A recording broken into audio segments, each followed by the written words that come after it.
The abundant life does not just mean that we ignore the bad stuff and we focus on the joy or the good stuff. It means we get it all, and our job is to figure out how to carry it.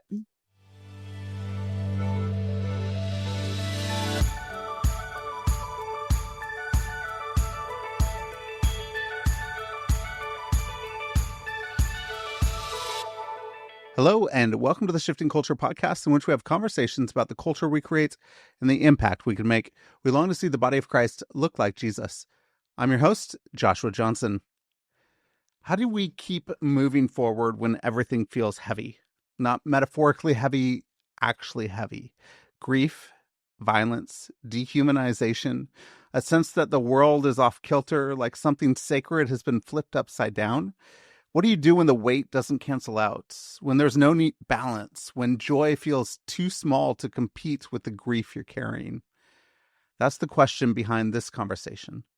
Today, I'm talking with Shannon Martin about her new book, Counterweights. At first, the idea sounds almost too simple. When life is heavy, you need something that helps pull you back to center. But what happens when the bucket of heaviness is overflowing? What happens when the pain is collective? When it's not just personal sorrow, but shared trauma played out in real time, in public, on our screens, and in our communities. We talk about grief and paradox, about why toxic positivity doesn't work, about why small, ordinary practices like cooking, resting, paying attention, choosing care might matter more than we think. We talk about faith, not as a private escape, but as something rooted in community, about the kingdom of God not being something we wait for after death, but something we're invited to practice here and now, and about what it looks like to hold both sorrow and joy without pretending one cancels out the other. This conversation is about learning how to carry what we must carry without becoming numb, about finding counterweights that don't erase the pain, but help us stay human inside of it. If you're feeling worn down, overwhelmed, or unsure of how to keep going, this conversation is for you. So join us. Here is my conversation with Shannon Martin. Shannon, welcome to Shifting Culture. Excited to have you on. It's great to be here. We're going to be talking about Counterweights today, your new book, but the concepts of counterweights is really important, I think, for us to be able to keep moving forward in this crazy, hard, difficult, strange world that Yeah. we live in today. Let's just open it up to start out. Like, what are counterweights and why are they helpful? Yeah, sure. I'd love to. So I always have to give, at least for the time being, I'm giving my dad credit for the initial concept of counterweights. The longer I talk about it, I have a feeling I'll veer away from that. But for now, my dad, Dwight from Pleasant Hill, Ohio, gets the credit for this. And here's why. I grew up not on a functional farm, but I grew up as sort of a farm kid on, out kind of in the country with barns and some livestock and the whole nine. And I remember my dad telling me from a very young age, myself and my siblings, when you need to carry something heavy, which, on a property like that, there are a lot of heavy things that apparently need to be carried. When you have something heavy to carry, what makes it easier, counterintuitively, is to carry something equally heavy in the other hand. And I remember him telling us this when we were young, and it really didn't make a lot of sense to me. But he would demonstrate, carrying cement blocks or heavy suitcases or buckets of grain. When you're carrying something very heavy in one hand, the tendency is to kind of lurch over to the side and you're kind of struggling forward. At the point that you level out that load and carry something equally heavy in the other hand, it pulls you back to center. And so at that point, upright and ready, you're more easily able to move forward. And so my dad is a blue collar man to this day. He meant that in the most practical and literal sense possible.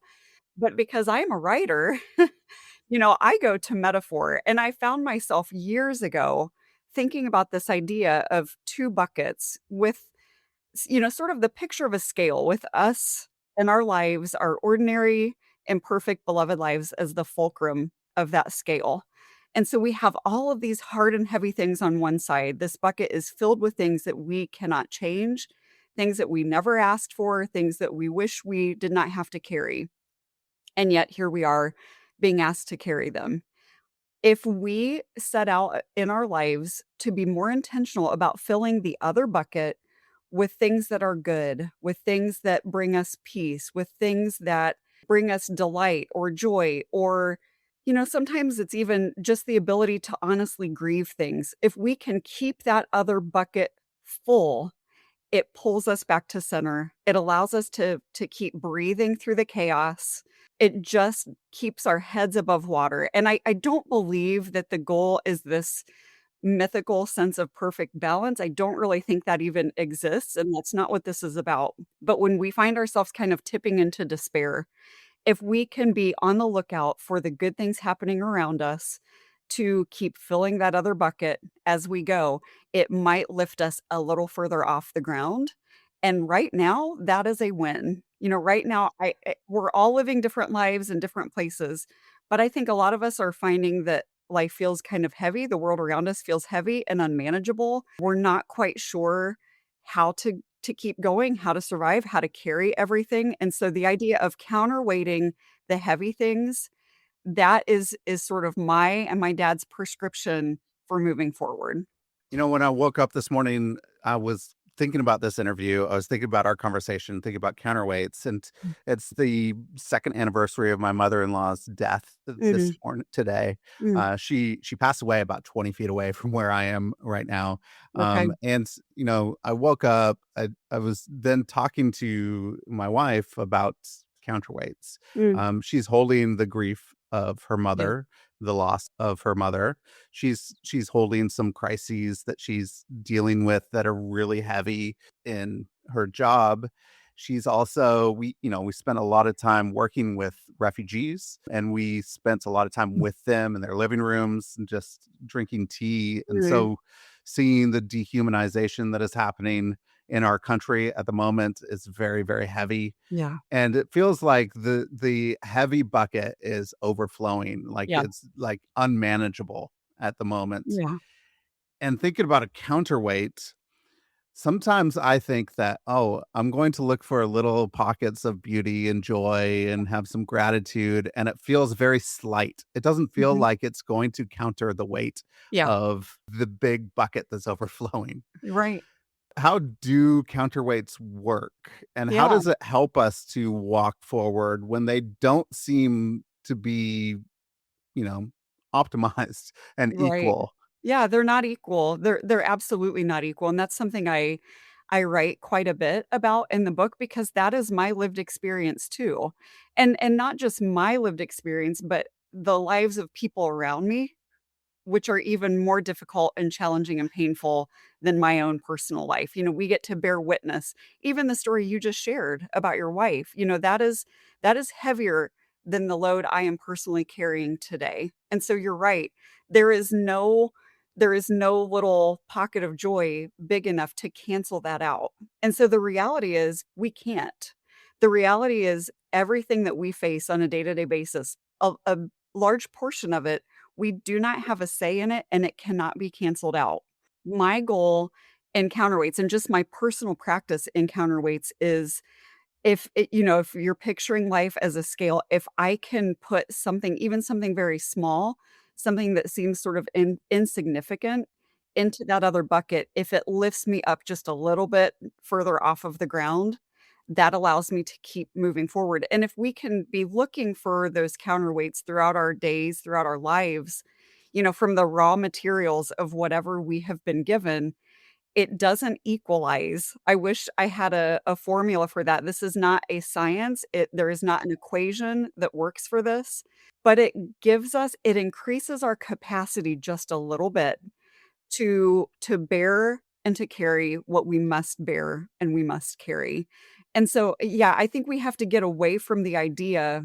The thing I'm certainly not doing here is talking about some sort of toxic positivity, where if we just focus on I remember years ago, I mean, our country was in a state of turmoil similar to what we are in now, and I remember somebody near me, I mean, I was feeling the heaviness so profoundly, and somebody close to me said, "I'm just choosing to focus on joy."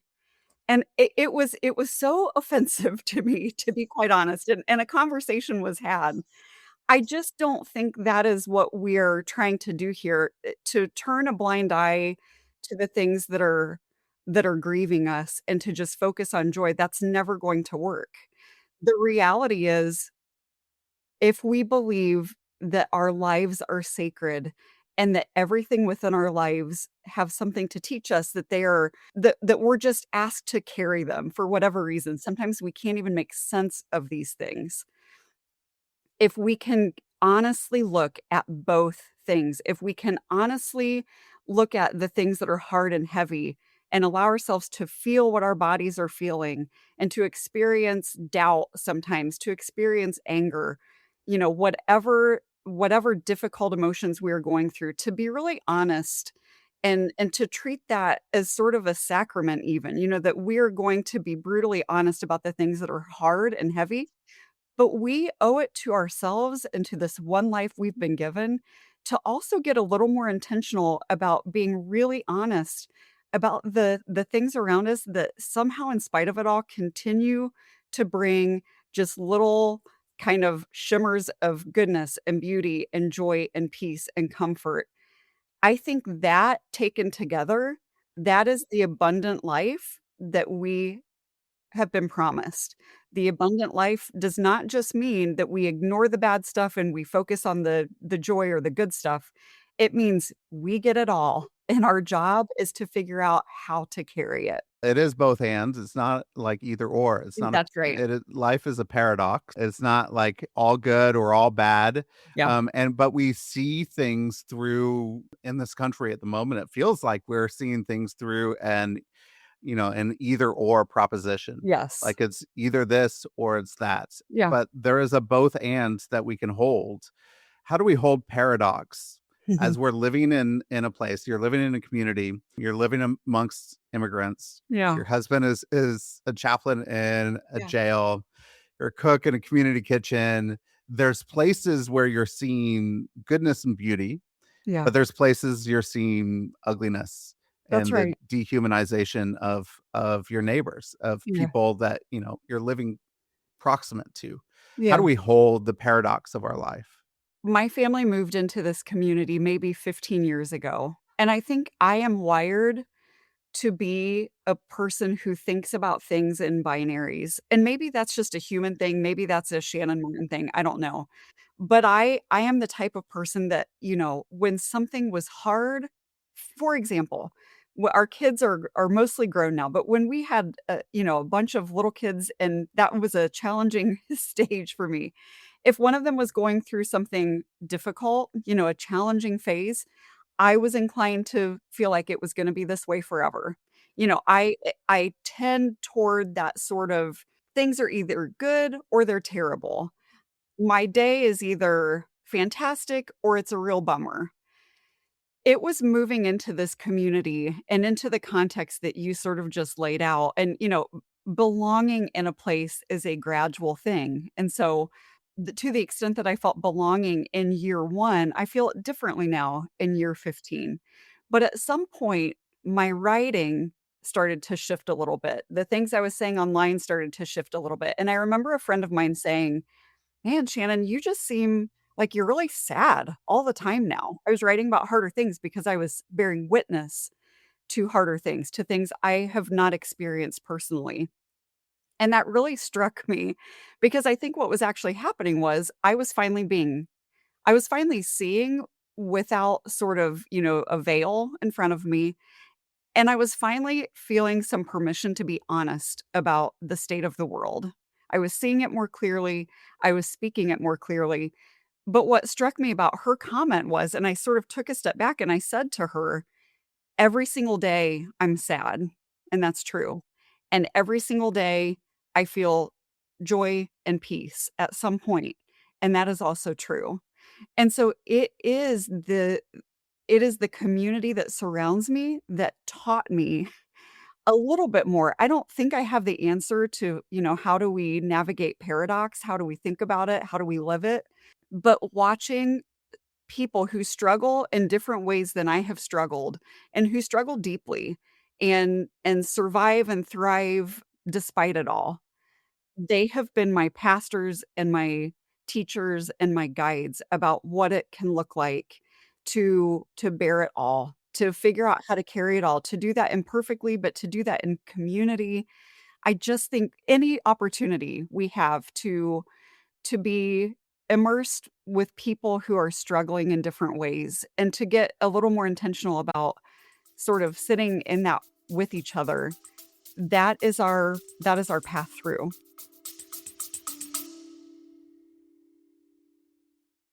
If you're running a business, you know the weight.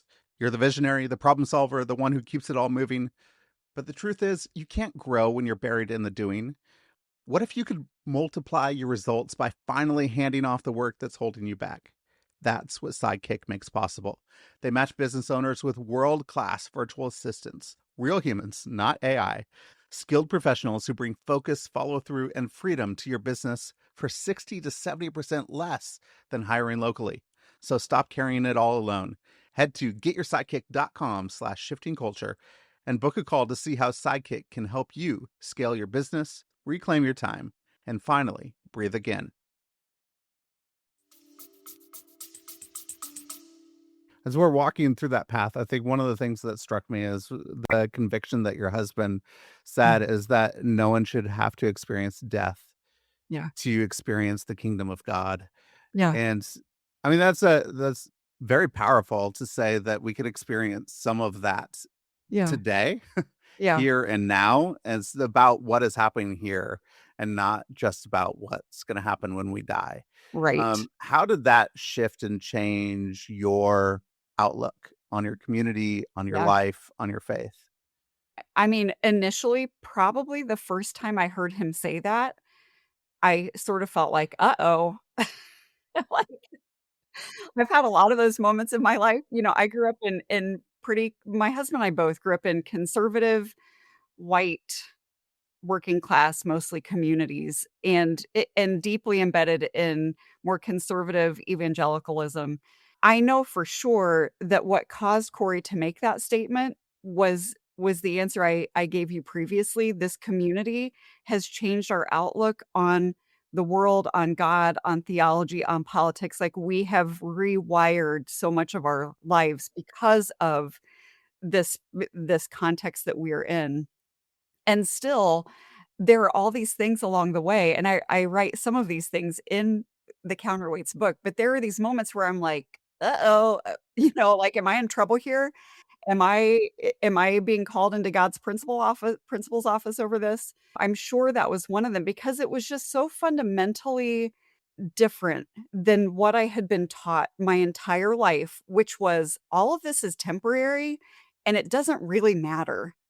All that matters is that you pray this particular prayer quietly in your bedroom or at church up front at the altar. You pray that prayer and then you bide your time and then you go to heaven one day and everything is perfect there. That is a difficult concept for a child to grasp.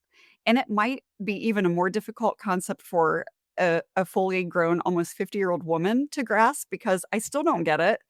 I find such freedom and liberation, collective liberation, and this idea of like, wait, it seems to matter to God an awful lot for us to love each other.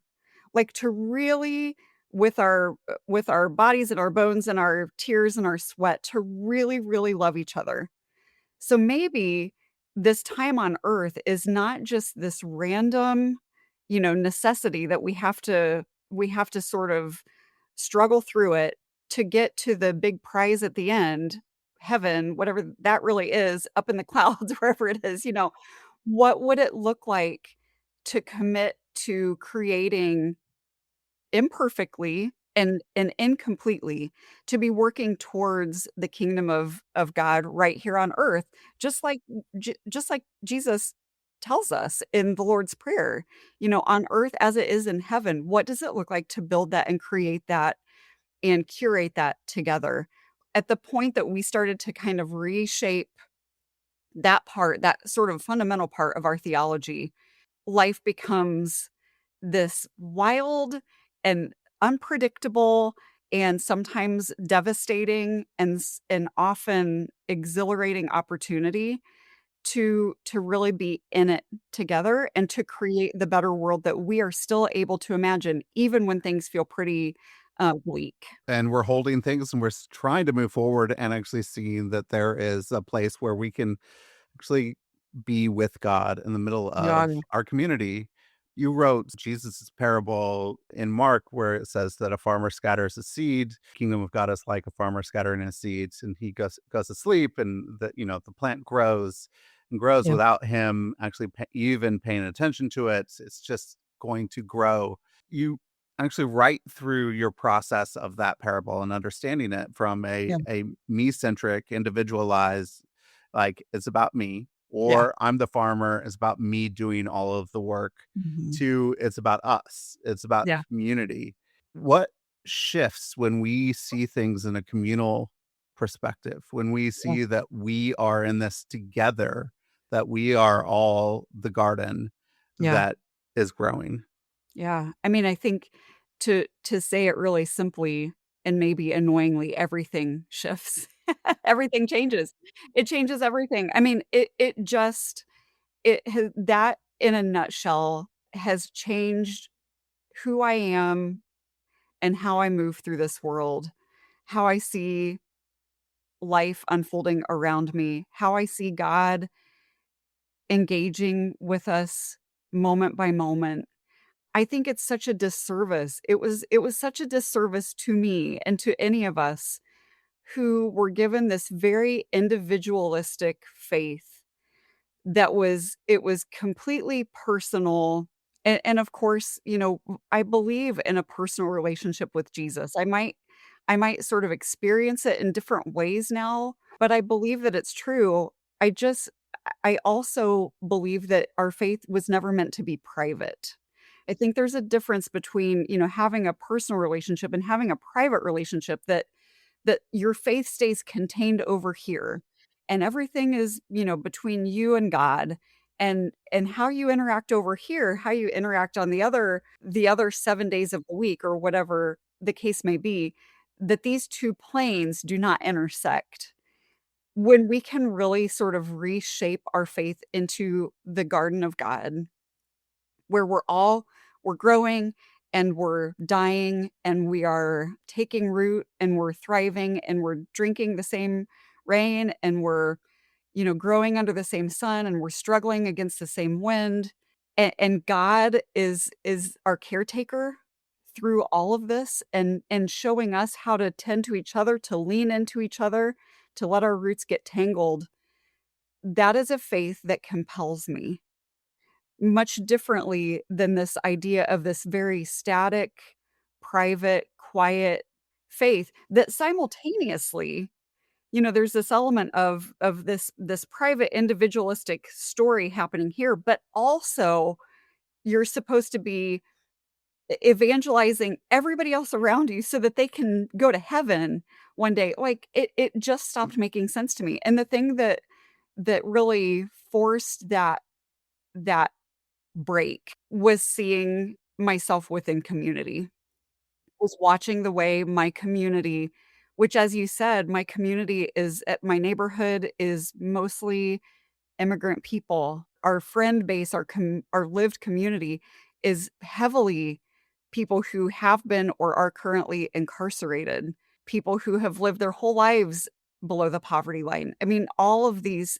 things that have not been my personal struggle, but when we root into the garden together, what we find is that, the things that influence or impact the flourishing of one impacts the flourishing of all. This may just be for you and me because I don't have permission from my wife to read this, but she just wrote a poem. Mm, It's called A Cry for Help for mm, America, January 2026, where we are. yeah. And so I just want to read this. It's not very long, so I'll Yeah. read it and Love then to. we'll talk. She writes, Capsized Shalom dresses both sides in a white hood. Capsized Shalom, modeled by our modern day Rome. Tree of life is swapped for poison wood as we justify evil towards good with capsized shalom.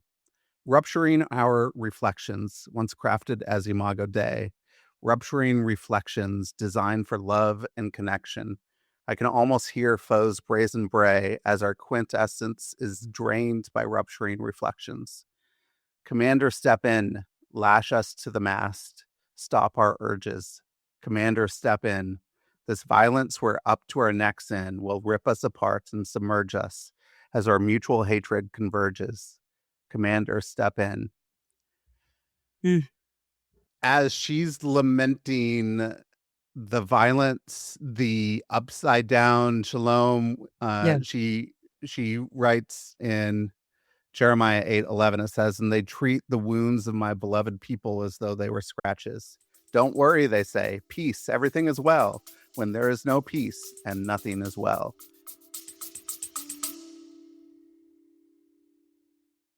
Hey everyone, thank you so much for listening and thank you for supporting the show. If you'd like to support the show and get early ad-free episodes, you go to Substack at shiftingculture.substack.com, and with your subscription, you could have a private podcast feed in your podcast app where you get to download early episodes before anybody gets to listen to them.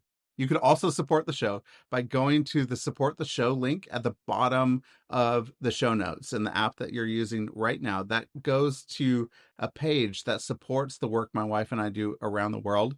That donation is also tax deductible. So if you want a tax deductible donation, you could go there. Or if you want to support the show by leaving a rating and review on Apple Podcasts or Spotify, that really helps new listeners find the show as well. So thank you so much for listening. Thank you for your support. And thank you so much for supporting this work so that we could see the body of Christ look more like Jesus. Yeah.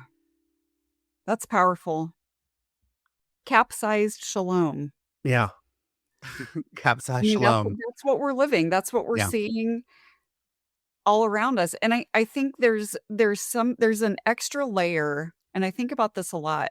We are drowning in toxicity. It's not just that toxicity and violence and harm and hatred and capsized shalom is happening all around us, and we sort of know it and we sort of don't. That's not our situation. Our situation is we are watching in full color video every day, sometimes every hour. We're watching people be murdered, harmed, abducted, ripped from their places of belonging. I mean, it's a trauma. It's a collective trauma.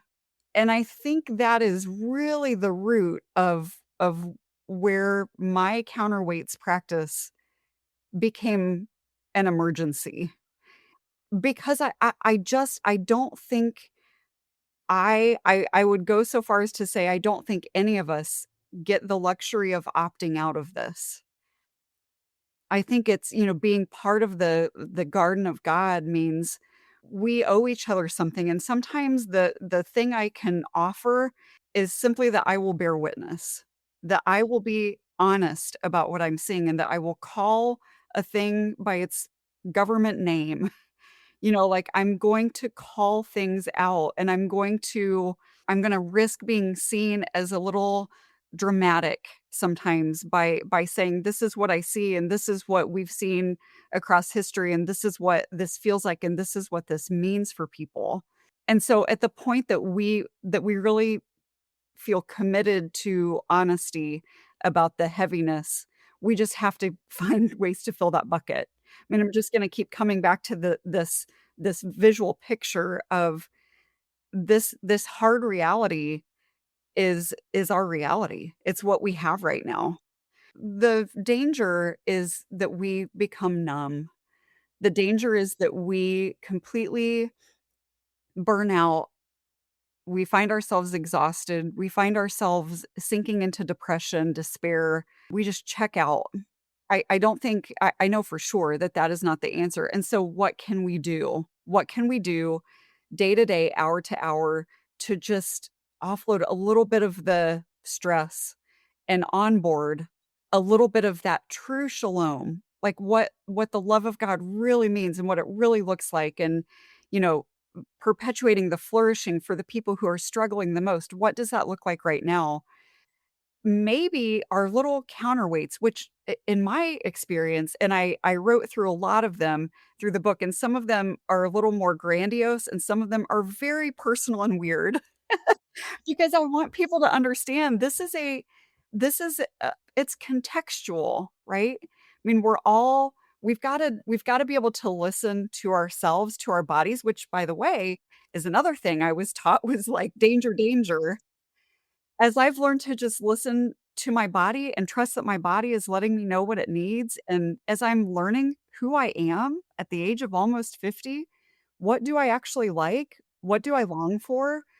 All of these flow into this practice of counterweights because if we don't really know ourselves, it's gonna be a little more challenging to figure out what the things are that might lift us a little bit up off the ground. And so, if choosing the mug that I drink my tea out of each morning, if I can get just like a slight little rhythm, build a little rhythm of joy at the micro level into my mornings, and that's something that personally brings me happiness each morning. I nerd out over my mugs from the thrift store, but to be able to say like, "Oh, this one is calling my name today. I'm gonna enjoy my tea with her today." That's something that helps me move through this catastrophe, then let's do it. And so there's always paradox in my mug choice. So I have a mug wall. We have about 120 mugs on the wall, Okay, I need a and photo of they're that from immediately. where, well, they're from wherever all the places we've been. And so Mm. like I picked this morning. I have this. I have my Belfast mug. And Wow. so as I was thinking about counterweights, I was thinking about Belfast. I was thinking Yeah, about this is a place where there was so much violence yeah. towards one another. It's an us versus them mentality. But then, as a counter, people have been working for peace in such a way where it's actually rippled across the world to see some what does resolution, restitution, Mhm. reconciliation, and peace look like? And there's been so much like beauty and poetry and things coming out of the ashes of Belfast. And to me, this is what counterweights to me felt like. And so I chose the Belfast mug this morning. Yeah. But I think those things of like choosing, I Yeah. think for us as we are in a collective trauma period, how Mhm. do we start to choose our counterweights collectively? What does it look like to pay attention and choose and saying, this is what I'm going to need to move forward? Mhm. Let me ask a slight follow-up. Are you saying, like, what does it look like for me to find my counterweights, or what does it look like for us to I think find right our now, let's go with, I want to go with a communal because this Yeah, is what we were talking about communal trauma and we're talking about yeah, community. And then we'll talk through our personal counterweights. yeah. That's an interesting question and something I will now be thinking about for hours and days to come. The idea of communal counterweights. I think we can trust that our communal counterweights are rooted in the goodness of God, and that if there's something that we're working towards that doesn't bring about the flourishing of the people who are struggling the most, it's off the list. Like, I find myself driven time and time again back to think of the person in your life who you love, who has the least amount of power, who faces the most oppression, who feels the least safe right now. What does it look like to build a world that is safer for that person right now? If we can orient ourselves towards that, I think that leads us to, the prophet Jeremiah who says, "Work for the peace and prosperity of your places." Period. Next sentence, "Pray to the Lord for it, for its welfare will determine your welfare." People grumble at me whenever I point out that I find it very interesting that first we are told to work for peace, and then we are told to pray for peace. I find the order of those 2 things very interesting, and I believe intentional because it doesn't allow us to just get waylaid on, this idea of praying for a better world. If we wanna get to the place of praying for the better world, we have to first be doing the work of creating the better world together. And so I'm into that. I'm into this idea of linking arms with each other, not for the sake of the most powerful and the wealthiest and the people who are making lives a living hell right now, but for the people who are fearing for their lives and weeping for their children and, flooding the streets in Minneapolis right now. I mean, the list goes on and on and on. And so constantly reorienting ourselves into that direction, I think that's where we will find our collective counterweights. Another example I'll give you, we are part of our church situation right now. We don't really call it a church. Some people tell me I'm kidding myself by refusing to call it a church, but my husband and I are part of a Sunday morning gathering called Holy Alliance. It is made up of about 100 people. About 80 of those people are currently incarcerated at the Neighborhood Work Release Center. And so we meet together. We think of it a little bit more as like a Bible study or a Sunday school hour because most of those folks then go on to a different church for actual church time. But we, over the past couple of years, have created this community where each Sunday, Corey will say, "Who wants to?" Because of the nature of incarceration, there are always new people coming in, and there are always people leaving, right? People are cycling in and out, and so we tend to go over the basics quite a bit for that reason. And so Corey will say, "Can somebody come up and explain why do we call ourselves Holy Alliance?" Somebody always volunteers and they come up and they say, "We're a Holy Alliance because we're with each other, we're for each other. When one of us is down, we're all down. When one of us is succeeding, we're all succeeding." That's a pretty basic summary of what a lot of our community would describe us as. We have chosen to come together to say, these are the ways the world is up against us, some more than others. And this is what we're going to do to be a force of love in this world. To take God at his word that God is love and to take Paul's description, his real clear description of what love looks like and to carry that into the world. Those are our collective counterweights right now. To be joy, to be peace, to be patience, to be goodness, to be gentleness, to do it imperfectly. We recite together every Sunday that we say it as sort of our mantra that this is what we're working towards. We are not always patient, and yet together every Sunday we say we are patient. We are kind because there's this belief that maybe if we can be in this together and remind each other of our real purpose, maybe we can continue to move ourselves collectively towards this perfect love that God is. And I think when people see the like what you described as, I want the flourishing for the person who's the most oppressed, that Mhm. is struggling the most, and like, what are we going to do that's going to be good for them? I think one of the problems in this world is that we see that as if we do good for them, that means that it's doing bad for me. Like Yeah. Yeah. that's I think what people are sensing. And that's why we're fighting for the goodness of ourselves and not for others, because we think that if we fight for the goodness of others, the goodness for us is just going to go away and we won't have any of it. It's gone. How do we hold that tension of knowing that if I work for the goodness of others, the goodness for me is not going Yeah. away? It's still there and we can all flourish. Yeah. I think that we have been collectively shaped, and by we, I think I'm specifically talking to people who grew up as I did in white conservative spaces. I was formed in the way of trickle down economics.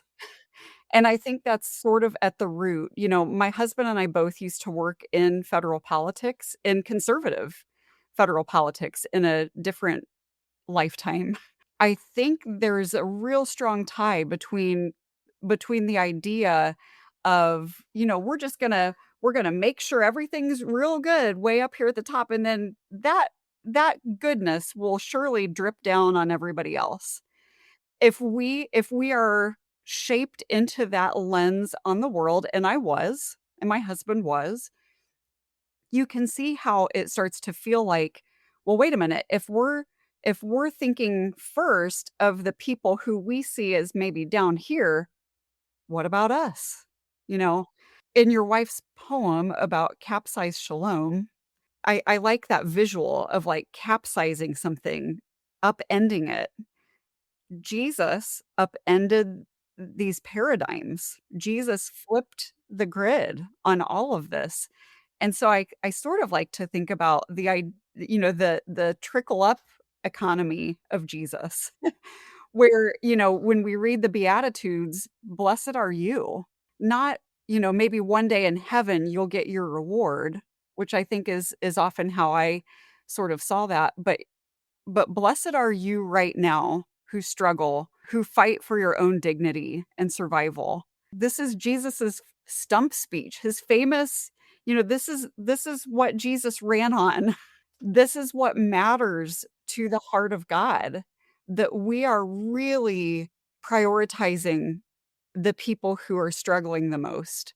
And that if we can begin to reroute our own dumb brains around this and understand that if, I'm thinking of I encourage anyone listening, think of a particular person right now who is deeply struggling. Imagine what it would look like to live in a world where they did not have to struggle in that way. When I imagine that world, which I think is a really important exercise for us to just continue to be imaginative about what the world could look like. It's so easy to get really bogged down in the way it looks right now, but to imagine that, I mean, I'm not a billionaire, so I can't answer for how that would feel to a billionaire, but when I think of a better world for my friends who are hurting, man, the world looks pretty good to me too. Like, I just think it requires us to dig a little deeper, to ask better questions, to get under the thing, to dig under the thing, and to begin to understand that these things that we feel like we have to conserve, these paradigms of scarcity where, there's only just a little bit, and we've gotta spread it, we've gotta divide it in certain ways or we're gonna be left without.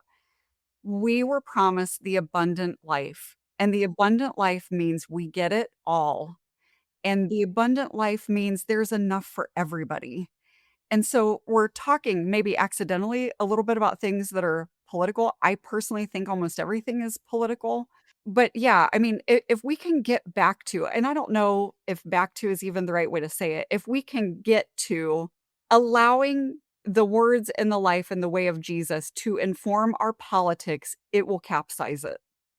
It will capsize it in the way that I was taught to see it, and it did. And so rather than, forging forward and believing our politics can exist over here and our theology, our faith can exist over here, these things are merged and they're muddy and they're complicated and they're tangled. And if we can make some peace with that and really truly work to allow our faith to inform the ways we see the world and particularly the ways we see the poor, it will change things. 2 days ago was Martin Luther King Day. One of the quotes that I love here is from Where Do We Go From Here? Which I think this is the question we're asking. Where do we go from here? What is Yeah. next? And he says, I know that love is ultimately the only answer to mankind's problems. And I'm going to talk about it everywhere I go. Mm. And I think that's one of the things that is now part of what I want to do is Yeah. love is love really is the answer. And the love of God is the answer. And I want to talk about love wherever I go, that I want to Yeah. see that love happen. These counterweights, I think, are really important. So as we move into you specifically and your own little counterweights, Yeah. many of the counterweights you offer are lists, are recipes, are playlists, Yeah. they're naps, they're gardens. Right. They seem small and ordinary to Yeah. a lot of people. Why do these small practices matter as Yeah. counterweights?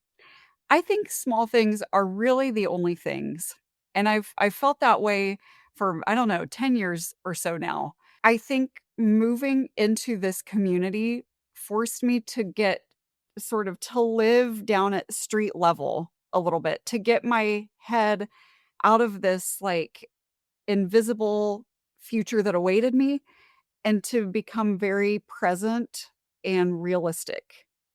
And I think that's how we see Jesus live. Jesus was very committed to his reality. And so I think we're invited to do the same, where we really believe that it's all sacred. And I remember, before I started to kind of shift, I mean, I think we're always shifting. I think a growing faith is a changing faith, and we all have permission. And I say that not because I'm the person who gives permission, but because I'm someone who for a long time needed somebody to give me permission. God does not change, and so we must. We must be changing if we hope to be moving closer into the movement and the love of God. And so when people used to say things like everything is sacred, I was just like, what in the world does that even mean?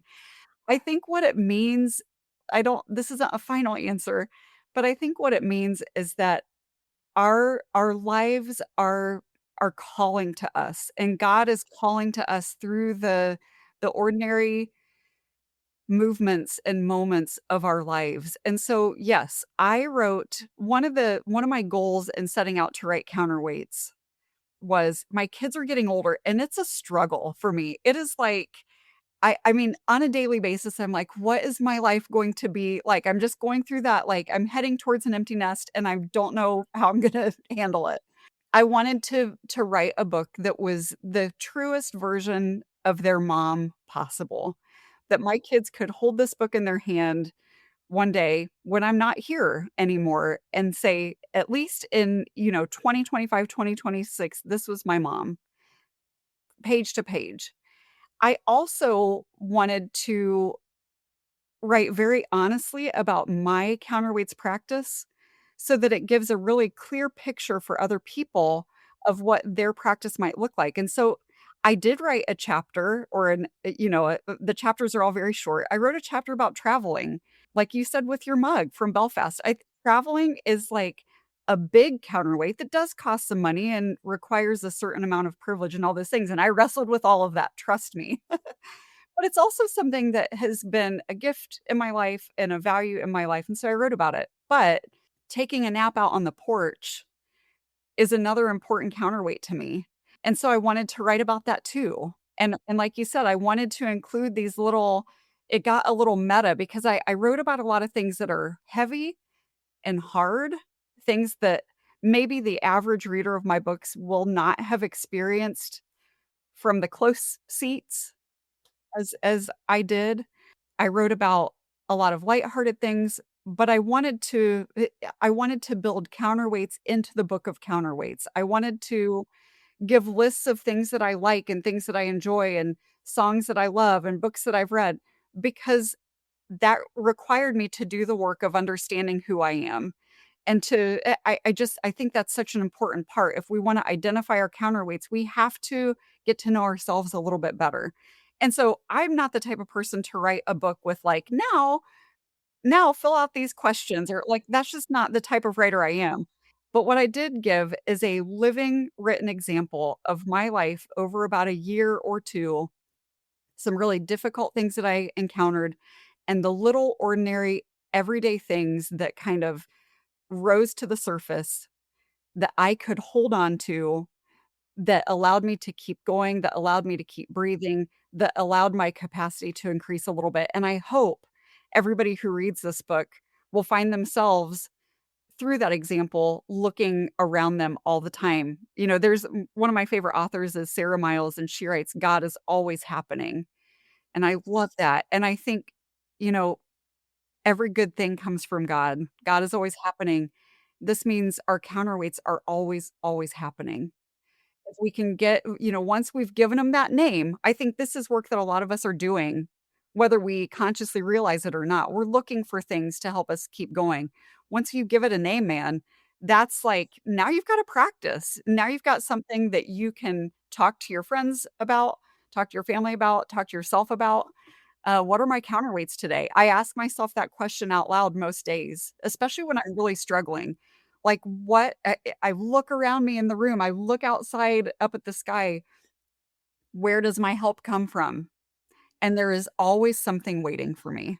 So what's your counterweight today?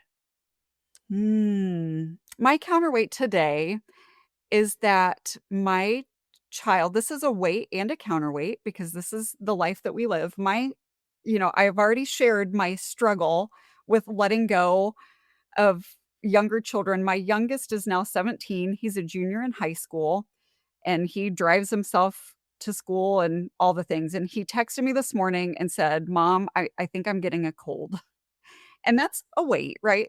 I don't wish that on him. I don't wish it on anyone. But any opportunity I still get to care for my kids is a gift to me. And so, he goes to a technical school in the morning and then he goes to his regular high school in the afternoon. And so in between I said, "Stop by the house and I will have some medicine for you." Like just setting out these little things to help care for him and then he's on his way again.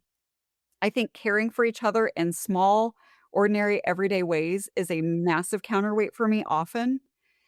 I also think watching myself care for myself is important. That's often a counterweight, and so, you know, uh, the example for today is me caring for somebody else, but at some point today, I'm gonna, maybe towards the end of the day, I don't know, I'm gonna ask myself, like, "What do you need?" And maybe I'm gonna need to light a candle and bundle up in my favorite blanket from Ireland, by the way, and watch a show. Like, this is just life, and this isn't fancy stuff. This is asking ourselves, "How can I ease your burden a little bit today?" And a lot of the time, that's us caring for ourselves. Yeah, I think both of those things is really helpful for people who are now holding really heavy buckets. They're Yeah, really, really in it right now today. You can hear this and you can say, "Hey, I'm going to find my counterweight." They are all around us. yeah, They're there. You say, "What do I need?" and step into it. Shannon, your book is wonderful. It's mm, great. As I was reading your book, and it's like right before this interview, I was like, did I read the book or was Shannon speaking to me? Like I felt like your voice was in my yeah, head before we started talking. And that's just a brilliant, brilliant writer on the page giving us your voice. And that's really, really good. And I think a lot of people will, I was like, oh, I had a lot of people. I was like, I want to give this to them and give this to them because yeah, it's something that I think we all need right now is counterweights. It's a brilliant thing for us to be able to help us move forward, and especially in this time of collective trauma that we're in yeah, today. So thank you for your writing. How can people connect with you and what you're doing? Where would you like to point people to?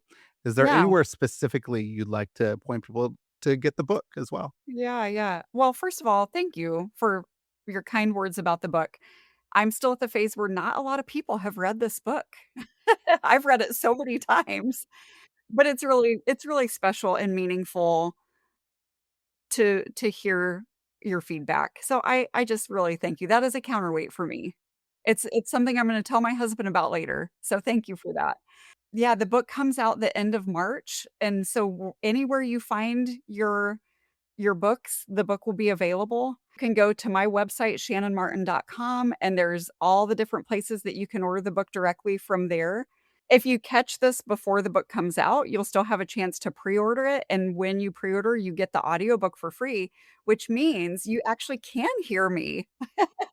You'll have the physical book and you'll be able to actually hear me. I recorded the audio 2 weeks ago. I will read it to you, and so that's a pretty cool perk if you catch it, before or during the week of the release. But yeah, you can find it where you get your books. You can find me at shannonmartin.com, on Instagram, on Threads. I'm in both of those places most days. I still enjoy social media. It's, like, very uncool to admit that, but I do. I write a weekly free newsletter called Counterweights Weekly, so you can sign up for that on my Instagram or website. And, that's just me sort of living out my practice and sending it. I focus more on political counterweights for Counterweights Weekly. I also have a thriving Substack called The Soup. You can just Google Shannon Martin Substack and it'll take you over there with that. And so you can find me all different kinds of places. Excellent. Shannon, there's two really quick questions I would like to ask at the end Yeah. here. One, if you go back to your 21-year-old self, what advice would you give? Oh my goodness. My 21-year-old self, I would give myself the advice. I'm going to say two things that just spring to mind. Number one, start paying closer attention to the sky because it brings me a lot of peace, a lot of comfort, a lot of joy. It is a revolving source of beauty and a daily counterweight for me, and it took me decades. Like, I still think back, like, I lived so long without really caring about the sky. How is this possible? It is the greatest living art installation ever, and so I wish I would have cued into that a little sooner, and then I would also give myself the advice to give myself permission to change my mind. There is a lot of I mean, thinking of my 21-year-old self and loving her very, very much, there is a whole lot about her that is different now, and I think she struggled for a really long time to break away from some of that and to feel alone and isolated in some of that, and that's just part and parcel of the work we are doing, and yet, on the other side, you know, half a lifetime later, my life is beautiful and I love it, and I'm connected with people who love me back, and so whatever fear she feels about reclaiming some things, that she should go ahead and step into that. That's wonderful. Anything you've been reading or watching lately you could recommend? Oh, yes, we're watching Shrinking right now. We're big TV people. I heard on an interview that, like, people in Italy think Americans are so, like, I don't know the word they would use, but, like, we're so something for all the TV we watch, but I get it. It makes me feel kind of weird, and yet it brings me a lot of joy and rest and connection with my husband. We're finally watching Shrinking and enjoying that. I am reading Where Do We Go From Here? From Martin Luther King Jr. right now. I'm in the middle of that, and I'm also in the middle of reading Father Greg Boyle's newest book, Cherish um, Belonging. Cherish Belonging. Yeah, Yes. that's a great one.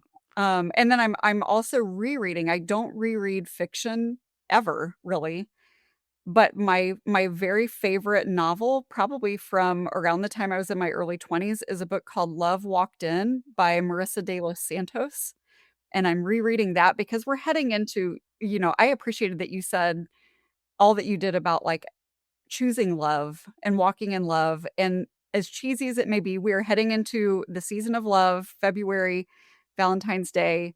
I'm picking up also Bell Hooks's All About Love. Like, I'm one of my counterweights is to, like, be really niche, to, like, curate little seasons within my life, and so I'm heading into the season of love. I'm gonna bring out my Valentine's Day mugs and read books about love. Wonderful. I love it. Shannon, thank you for this conversation. It was fantastic. And I just pray that we can actually find our counterweights. We could hold those together. That's, as you said at the beginning, that we could learn how to hold the whole cosmos, and we could walk forward and feel the grief and the lament and the loss and the pain and the struggle and the hardship and everything as we feel it, and be honest about it and brutally Yeah. honest about it. But Yep. we can also find the places of beauty and hope and joy, and we could find our counterweights so that we can move forward. We could see the kingdom of God here on earth as it Yeah. is in heaven, and we could see communities all over the world flourishing because we are all in the same garden growing together. So thank you, Shannon. It was Amen. fantastic. Thank you. Thank you.